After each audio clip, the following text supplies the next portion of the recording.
कांग्रेस में नई चेतना का विकास हो गया। कांग्रेस तो पहले भी उभरी हुई थी, लेकिन एक परिपाटी जो विपक्ष के कुछ पार्टियां हैं, जिस तरीके से जो अपने शब्दों का चेंज करते हुए पार्टी को बदनाम करने का प्रयास करते रहे, उनको एक सबक है, उनको एक सीख है कि पार्टी कांग्रेस पार्टी के अध्यक्ष पद के चुनाव को लेकर जो बार बार टिप्पणियां करते थे, नकारात्मक भाव से करते थे, उनके लिए एक सबक है कि देखो हमने तो चुनाव करके अपना अध्यक्ष चुन लिया। चुनावी प्रक्रिया, अगर आप में भी दम है तो आप भी चुनाव करके अपना अध्यक्ष चुन लीजिए। तो कह रहे चुनावी प्रक्रिया तो एक जुमला है, गांधी परिवार ने तो कह दिया एक रबड़ स्टैंप है करेंगे। हाँ, बहुत बढ़िया। उन्होंने तो प्रधानमंत्री आदरणीय मनमोहन सिंह जी को भी रबड़ स्टैंप कहा था। अब मुझे एक बात बताइए कि इस भारतीय जनता पार्टी के अंदर मोदी और अमित शाह के अलावा सारे के सारे रबड़ स्टैंप ही हैं, और मुझे तो लगता है स्टैंप भी नहीं है। भारतीय जनता पार्टी तो आज सिर्फ मोदी की पार्टी हो गई है, मोदी की सरकार हो गई है, बल्कि ये तो अपने चुनाव में भी कहते हैं अब की बार मोदी सरकार। यानी भारतीय जनता पार्टी का अस्तित्व तो इन दो नेताओं ने खत्म कर दिया कि अपनी पार्टी की बात ना करें। हमारे कांग्रेस का अस्तित्व पहले भी कल भी बहुत ऊंचा था, सूर्य वो है जो कभी अस्त नहीं हुआ। हमने फिर एक नया चलन किया, अब पहली बार नहीं हुआ, पास्ट में भी अतीत में भी चुनाव होते आए, लेकिन आप सबने देखा, और शायद मैंने तो 20-25 साल में पहली बार देखा कि इस तरीके से जो चुनावी प्रक्रिया में हिस्सा लिया और मैंने अपने खुद स्वयं के अध्यक्ष को चुना, ये मेरे लिए गौरव की बात है। क्या लगता है जिस प्रकार से खड़गे साहब एक अनुसूचित जाति से आते हैं, इस प्रकार उन्होंने पदभार संभाला कि गुजरात और हिमाचल के चुनाव लगभग आने ही वाले हैं, क्या लगता है क्या प्रभाव छोड़ पाएगी कांग्रेस पार्टी? खड़गे जी को आप किसी जाति विशेष या धर्म विशेष के साथ न जोड़े। आदरणीय खड़गे जी अखिल भारतीय राष्ट्रीय कांग्रेस के अध्यक्ष हैं, जो 135 साल से पुरानी पार्टी है। ये अपने आप में गौरव की बात है। किस दल से आते हैं, किस जाति से आते हैं, किस वर्ग से आते हैं, किस संप्रदाय से आते हैं, आप किस राज्य से आते हैं, किस प्रांत से आते हैं, ये सारे प्रश्नों का जो प्रश्न चिन्ह लगे थे खत्म हो गए। और रही बात गुजरात की और हिमाचल के जो चुनाव है, गुजरात और हिमाचल के चुनाव में कांग्रेस अपनी पूरी ताकत के साथ लड़ेगी और लड़ रही है। मेरे साथियों ने कहा कि गुजरात के चुनाव में कांग्रेस कहीं नजर नहीं आ रही। मैं आपको बता दूं और आपके माध्यम से पूरे देश को बता दूं, पूरी जनता को बता दूं कि गुजरात के चुनाव में भी कांग्रेस है। और आप देखिएगा कि आदरणीय खड़गे जी ने आज जिस तरह से पदभार संभाला है, फिर पूरी ताकत के साथ उनका एक एक कार्यकर्ता फिर गुजरात के चुनाव में, हिमाचल के चुनाव में। क्या क्या चुनौतियां रहेंगी और कैसे उन चुनौतियों से निपटेंगे खड़गे जी? चुनौतियां तो कांग्रेस के खून में है। कांग्रेस ने जब कांग्रेस का जन्म हुआ तब से ही चुनौतियों का सामना किया, तो चुनौतियों से तो हम डरते नहीं, क्योंकि हमारा तो जन्म ही चुनौतियों के बीच में होता है। हम तो अंग्रेजों से चुनौतियां ले रहे थे, हमने कुछ विघटनकारी शक्तियों के साथ लोहा ले रहे थे, हमने देश को बांटने वाले लोगों के साथ लोहा ले रहे थे, हमारे सामने देश को संवारने की बात थी या देश को बांटने की बात थी, तो वो भी बहुत सारी चुनौतियां आई थी। तो हमने चुनौतियों का सामना तो किया और चुनौतियों से जीतना हमें आता है, और ऐसी कोई बहुत बड़ी चुनौती नहीं है। अब आप ये देखिए कि इस समय वर्तमान में मैं बता दूं कि परिस्थिति कहती है, दूसरे दलों का मैं नाम नहीं लेना चाहता, लेकिन दूसरे दलों का ग्राफ जिस तेजी से गिरा है, आदरणीय राहुल जी की भारत जोड़ो यात्रा का जो प्रभाव हुआ है, एक सकारात्मक प्रभाव आपको सब गुजरात और हिमाचल नहीं, इवन 23 में आने वाले चुनाव और इवन 24 में आने वाले जो जनरल इलेक्शन है उसमें भी प्रभाव देखा। कह रहे हैं कांग्रेस का जनाधार घटता चला जा रहा है, ऐसे में खड़गे साहब क्या बदलाव ला पाएंगे? जो कहते हैं कि कांग्रेस का जन आधार घटता जा रहा है, उनको भारत की जोड़ो यात्रा को देखना चाहिए। लाखों की भीड़, भयंकर बारिश, अंधेरा, लेकिन मेरा नेता खड़ा हुआ है असंबोधन कर। लेकिन वकील साहब, भीड़ कभी भी वोट बैंक में नहीं बदलती है।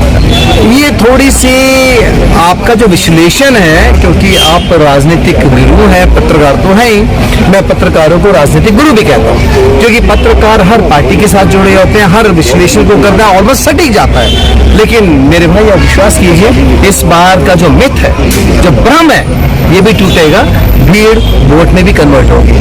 जी आप देख लीजिए ना, गुजरात में बीजेपी की रैलियों में भीड़ आ रही है, आम आदमी पार्टी की रैलियों में भीड़ आ रही है, तो वोट बैंक के पीछे एक पार्टी को आप ये कहना चाहते हैं कि गुजरात में जो भारतीय जनता पार्टी के रैलियों में भीड़ आती है वो भारतीय जनता पार्टी को वोट नहीं करती? अगर वो वोट नहीं करती तो भारतीय जनता पार्टी ने सरकार कैसे कांग्रेस बनाई? की रैली तो नहीं हो रही ना, अब होगी, आम आदमी मैं पार्टी वही कह रहा हूँ। कांग्रेस की जगह तो आम आदमी पार्टी ने ले। मैं आपका जो भ्रम है वो तोड़ने का प्रयास कर रहा हूँ कि आपने कहा कि भीड़ वोट में परिवर्तित नहीं होती।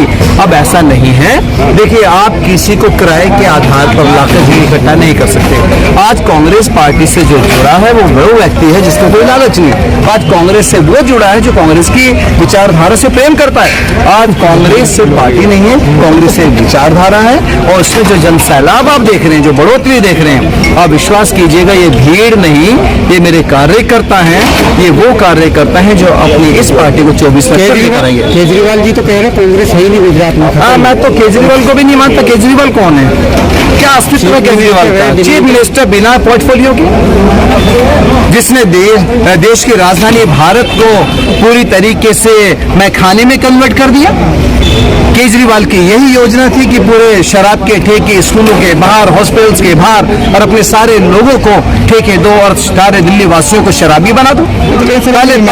पहले उन्होंने दिल्ली के लोगों को थोड़ा सा मुफ्त की आदत खिलाने की बात डाली, और अब जो भी थोड़ा बहुत बचता था उसको शराब में इतना सस्ता कर दिया, एक के साथ एक फ्री लेके जाओ। तो अब केजरीवाल का एग्जाम्पल ना दे, केजरीवाल कुछ नहीं है, कहीं स्टैंडिंग। दिल्ली मॉडल का विश्व में डंका बज रहा है। दिल्ली मॉडल, अच्छा एक नाम बता दीजिए दिल्ली मॉडल का, सब एग्जाम्पल आप दीजिए, क्योंकि आप मोहल्ला क्लिनिक की बात करते हैं। वो किसकी? मोहल्ला क्लिनिक की।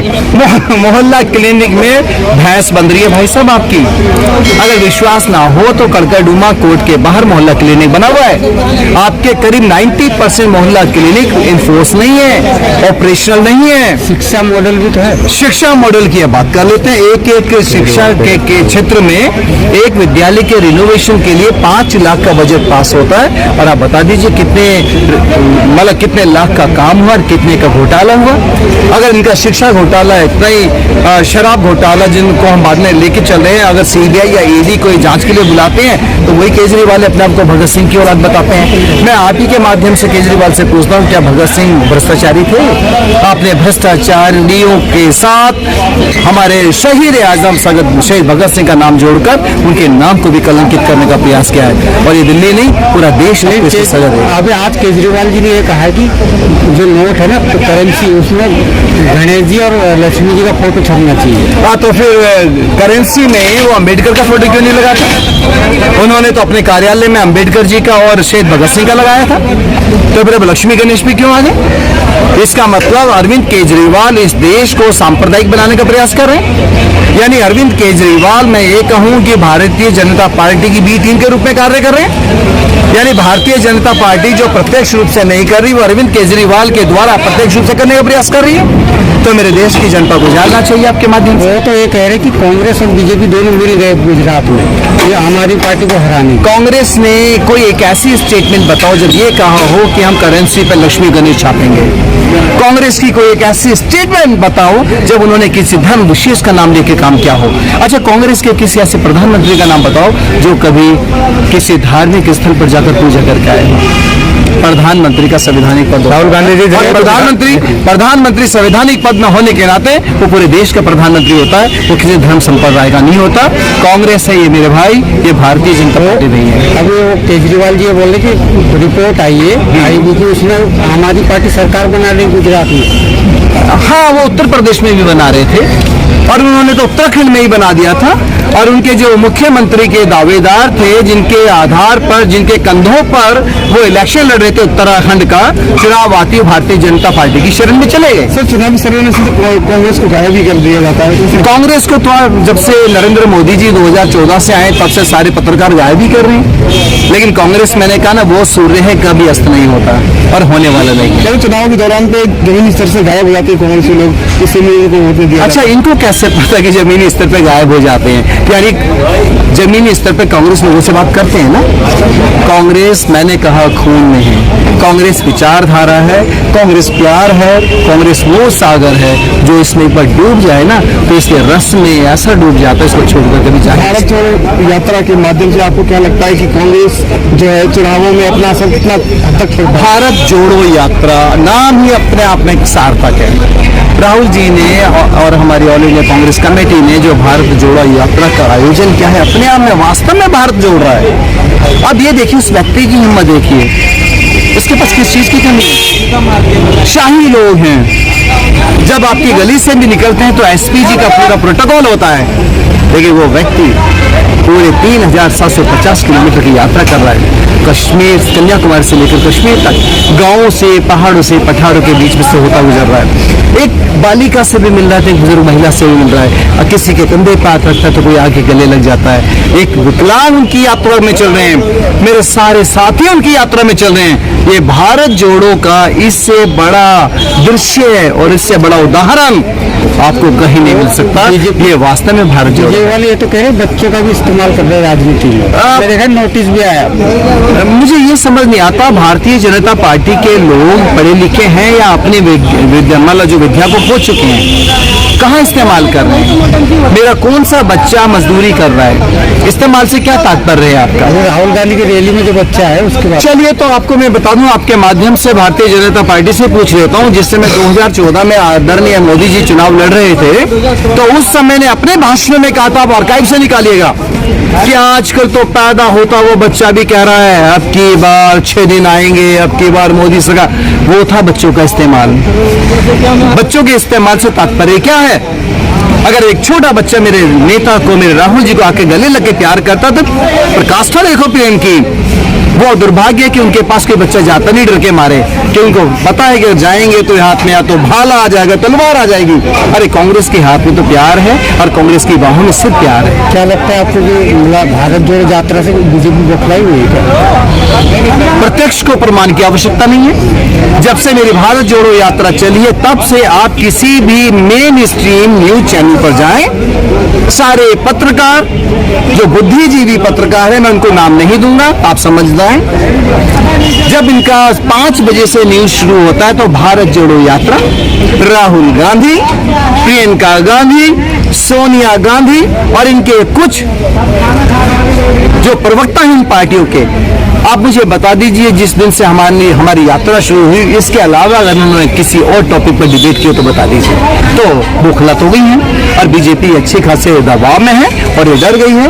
और आप देखते जाइए, और आपके माध्यम से पूरे देशवासियों से निवेदन करता हूँ कि वास्तव में हम भारत जोड़ रहे हैं। आप आइए और हमारे साथ मिलकर इस भारत को फिर एक करते हैं, क्योंकि आज एकता की बहुत जरूरत है।